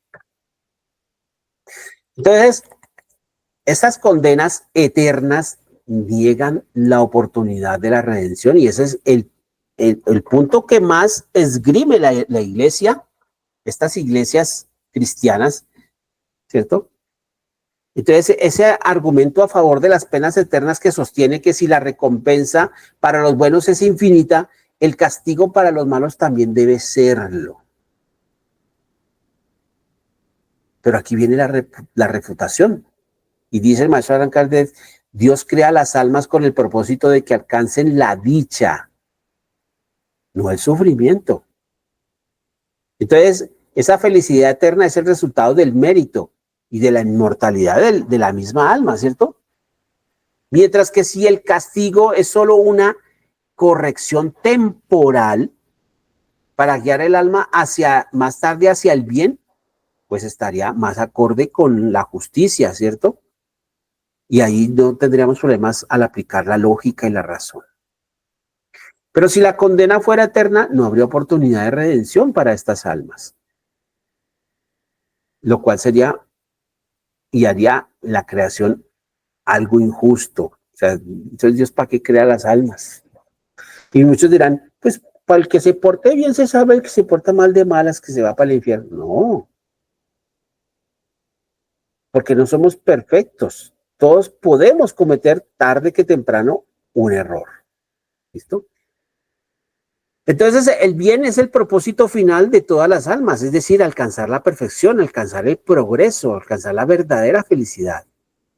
Por lo tanto, está bien que esa recompensa sea eterna, pero no el castigo. El castigo debe ser temporal, porque el castigo es como ayudar a que esa alma se arrepienta y finalmente reencauce su camino. Bien, queridos hermanos, de esta manera hemos llegado ya al final de esta primera parte del capítulo de la doctrina de las penas eternas. Entonces aquí nos dice ya para cerrar, el maestro Allan Kardec, un castigo no debe ser eterno para que sea eficaz. Porque es que es otro de los postulados que coloca aquí estas iglesias, estos dogmas cristianos, en favor de esas penas eternas. Entonces dice que el argumento a favor de la pena, de la eternidad de las penas, ¿sí? Sostiene que el temor a un castigo eterno es lo que va a actuar como un freno para que las almas no cometan el mal. Entonces aquí entra la refutación y dice, esto solamente sería válido si la eliminación de ese castigo eterno suprimiera toda la sanción penal. Pero la justicia divina implica que las almas recibirán una retribución acorde a sus acciones. Un castigo no necesita ser eterno para que sea eficaz. Entonces, si ese temor a decir, no, es que el castigo no es temporal, entonces ya la gente se va a desbordar más hacia el mal. No, porque si estando instituido como está, el mal nunca se ha detenido, sino eso hubiera sido la solución desde los primeros siglos, ¿cierto? Pero démonos cuenta que no, que antes la violencia, la maldad están disparadas en todas partes, lo cual quiere decir que algo se ha estado haciendo mal, en algo se ha tenido que haber equivocado la religión, en algo se han equivocado estos dogmas cristianos. Entonces, el miedo a una pena en la cual no se cree, porque si no se cree ni en la existencia del cielo ni en el infierno, y mucho menos la gente, hoy en día ya no se puede dejar meter los dedos a la boca e imponer una fe ciega, no, no, ya es muy difícil. Entonces, si no se tiene creencia en ese castigo, en esa pena, pues esto no va a cumplir el efecto que se pensaba inicialmente. Puede que haya sido útil en un comienzo, dice Allan Kardec, en el pasado, en los primeros siglos, de pronto para la época de Moisés, porque eran espíritus todavía muy atrasados. Pero hoy en día, pretender instaurar esa misma figura del castigo eterno, lo que genera es incredulidad. Incluso esa incredulidad está entre los mismos que defienden a veces estas mismas posturas, entre los que defienden esta misma doctrina de las penas eternas.